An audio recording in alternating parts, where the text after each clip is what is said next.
Hey guys, this is Josh and the Homebrew Hombres, Liam Malone, Max Wessel, and Doug Banks. Hey! We make RPG from scratch. It's a podcast about making and playing your own tabletop role-playing games. So come listen to us work on the Scratch Dice system, an alternative to D&D and Pathfinder, and listen to our first campaign, Echoes of the Star Crypt, at nerdyshow.com and on your favorite podcast app.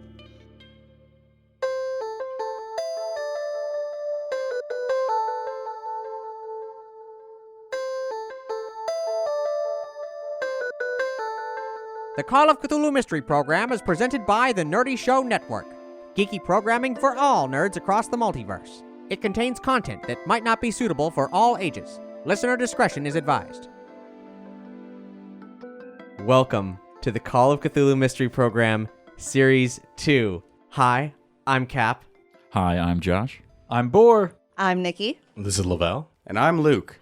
And we're really excited to be back. We wouldn't be here if it wasn't for you, because we did the first Call of Cthulhu series as a total one-off. It was a fan-requested role-playing episode, and ever since it came out in October 2015, it has been like our most listened to thing ever. And we love doing it, so we're doing it again, and if everything goes according to plan, we'll be doing it for a long time to come. We'll do it again and again and again. Provided none of us goes insane. This is episode 0. This is the part where we hang out outside of character, talk about what we're about to do, our thoughts on what we're about to do, and sort of give you a little behind-the-scenes content. And then in episode 1, we're going to dive right into the audio drama / actual tabletop role-playing. Let's just assume that you know Luke and I from the prior series, but these faces, who are all from around Nerdy Show, might be unknown to you, or voices more like. So let's start with Josh. Hey, I'm Josh LaForge. I play myself in Ghostbusters Resurrection, the podcast we do here on Nerdy Show. Also an RPG audio drama. Yes, RPG audio drama, as well as RPG from scratch. It's about creating your own tabletop RPG. I am Boar. You may know me from the most hilarious and greatest podcast of all time's Derpy Show. That was actually not me saying that. That was critically heralded in various media outlets. It may or may not be difficult to verify, so don't hit Google, just trust me. But also, I am one of the hosts on Nerdy Show, which is our flagship podcast about all things nerdy. Hey, I'm Nikki. I am a co-host for Nerdy Show. I'm Lavelle, and you might recognize me from such hit microsodes as Memetics. Also, I think there was one about holiday movies. Uh-huh. Yeah. You've been on a lot of episodes of Nerdy Show. Last time when we did this, we had mostly a different cast. Almost everybody died. Brandon brought some spicy tortilla chips, so in that grand tradition, Luke brought some donuts from Donut King, and John, you made some jerky. I Why did. don't you tell us about this lethal jerky you've got here? Well, the jerky, let's see, was marinated in some soy sauce, as you do. Some onion powder, garlic. From Loveless Cafe, there's some blackberry barbecue sauce. For those of you not familiar with Loveless Cafe, that's where we got our crap ton of bacon from the bacon thing we did with the Proto Man. Yeah, nerdyshow.com/bacon for us hanging out with the Proto Men and making food sculptures out of bacon. Super duper cool. And also, has a little bit of my secret ingredient, which I'll share with you. It's called The Source, and it's 5 million Scovilles. I'm not familiar with how the numerology of Scovilles works. It's Kabbalah. That's actually weapons grade. Tabasco is 40,000. I think if that's correct. When I make my weapons grade pasta, I use 357 Mad Dog, and that's 357,000 Scoville. Right, so that's 5 million And Scoville. I use one. I make a giant pot of pasta, and I put a dime-sized drop of it in it, and it spices the whole thing. So that is the reason why I had like one bite of that, and I was like, this is going to be inappropriate to eat during a podcast. Yes. Yeah. That's accurate. Yeah. Yeah. Because I'd be like, Yeah. thinking back to it, it might have been a little extreme, but I wanted it to be, Extremely good. I wanted it to make you hear voices and have tentacles come out of your body. It is heavenly. Thank you. Brown tentacles, forthcoming. Brown tentacles. To make me bake a hot because of icicle. the poop. If anybody's interested, Tentacles. Scoville fact: about 3 million is the level of Scoville in pepper spray. So, So don't rub it in your eyes. yeah. So if you say 5 million, that's literally weapons grade. Yeah, I think it's 5 million. I'll have to fact check that, but I know it's more than 3. But again, don't Google that. In fact, don't buy it. You know, I had a long-standing thing, I don't know if it matters, with Commander from the Proto-Men where I would bring him jerky and he kept going, it's okay, it's okay, it's okay. And then finally I got tired of it and I just put like, you know, a crap ton of the source in there. And he finally started sweating, so I felt pretty good about myself. I melted a robot. Now, in the years since our first series, things have changed a bit. There's a new edition of Call of Cthulhu, 7th edition. And Luke, what is different about this? Well, by and large, things are pretty similar. They changed the way the stats work. Like, stats in Cthulhu before used to look a lot like D&D stats, and now they're just straight up percentages. So it's a little more consistent across the board because you got the skills and the stats. They're all percent. So that's one of the big things. Little minor thing, like if you're an absolute idiot, you actually get saved from some of the horrors of the mythos in this one. Oh, you Which can't, is like, do you mean the can't character or grasp us? the form of its attack. Like I Huzzah. kind of missed it actually the first time I was reading around the new book. If you lose 5 sanity in a hit, that's like the big thing where like that's where you start flipping out. And in this, you make an intelligence roll. If you fail it, then you don't really appreciate how bad it is and you're fine.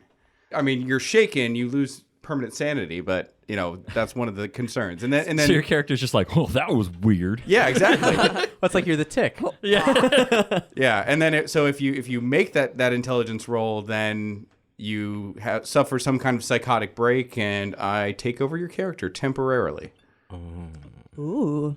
Oh, you guys didn't know about that. Jesus, take the wheel. I had no idea. What are you going to do with my character while you have it control over it? Be Is gentle. that only if we're stupid, or is that In terms Or if of we're not stupid. whether or not that happens, Yeah. basically it's you make an intelligence roll when you lose 5 sanity. If you make it, you have some kind of psychotic break, and then something happens. And then you wake up in the rose bushes naked or something like that. A lot of weather we're having. It's like when the waiter says, enjoy your meal, and you say, you too. Yeah. He had the break. He broke. Have a good flight. Oh, you too. Wait, you're a stewardess. It still works. Oh, no. Okay. Sorry, flight attendant. Jesus, guys, I'm... No, that's the 20s. It's Both okay. of these I'm- things happen to me Offensive. She's a so dairy, much everyone. more often than I would like to admit. Right. Yeah. Besides that, luck is kind of a spendable thing. Like for people from Ghostbusters, they'll remember the brownie points. It's kind of like that, where you can spend them. If you spend your luck points to boost a skill temporarily for that one roll, then you permanently lower your luck, though. So your luck can run out. Now there's a kind of additional feature called pushing, where you can push your roll. So if you try to do something and you fail it, it's not necessarily over there. Even if you don't want to spend your luck, you can still push that roll and kind of inject a little extra risk to it.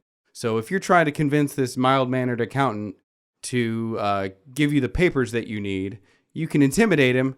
And if he's not quite scared of you, then you can get the gun out and wave it in his face. Get the gun. And if you fail that one, then something bad's going to happen. Like, whoops, you just shot this accountant in the face.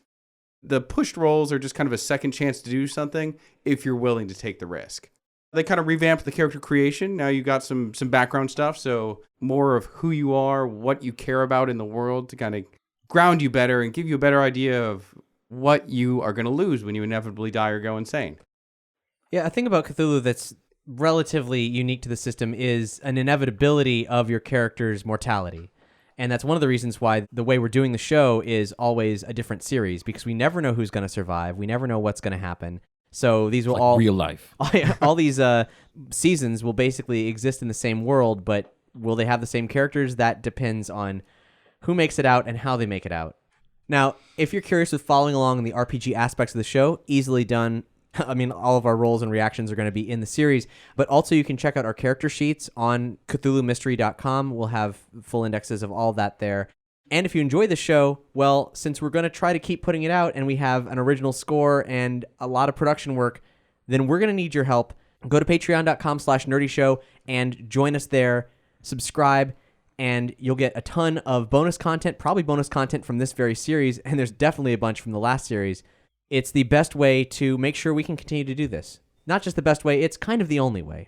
There's a couple other tertiary options, which I will tell you about right now. For example, if you shop on Amazon, or if you want to buy Call of Cthulhu 7th Edition on Amazon, just go to nerdyshow.com/Amazon and follow it through our links. Anything you buy there through those links will give back to our network, and you can bookmark those and just do it all the time. You can also give us a one-time donation, or if you want to do something that's totally free, you can rate and review us on iTunes or Podchaser. So, before we go, let's introduce our characters. I play Estelle Thorpe, a dilettante who grew up in Arkham but has spent many years abroad and recently returned home. I'm a bit of an eccentric with great interest in all things metaphysical and paranormal. The Thorpe family's well known around these parts. Daddy died just after World War I, and I haven't really been back for any duration since. I have an appearance of 90, if that says anything.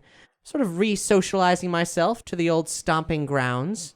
Hi, I'm Josh, and I'm playing Moses Reuben Cubbenfield, Mr. Cubbenfield, if you please. A mountain man, formerly of Georgia. Now live in the Dakotas, saw some war. Didn't have a great time of it. Came back, wanted to return to nature. I've been writing. Got a publisher. It's been putting my writings to the test and sending me a check. And that's how I make my stay. I'm going to play a southern gentleman named Kenneth Roger. He's a gambling man and roasted chicken enthusiast. He's got a whole lot of luck and a whole lot of game, if you know what I'm saying. Hi, I'm Nikki, and I'm going to be playing Cherry Featherbottom. I'm a flapper. I like to consider myself a classy lady. All right, all right. I don't have much else to say. Bring in the class. Yeah. This is Laval, and I'm playing Oswald Sinclair, who is the hobo king, and I ride the rails. If you ever need a favor, you just ask old Oswald Sinclair. Yeah, he'll help you, old sport. Fascinating. Well, on that note, we will see you on the other side in Episode 1 of the Call of Cthulhu Mystery Program Series 2, The Terrible Secret of Lot X.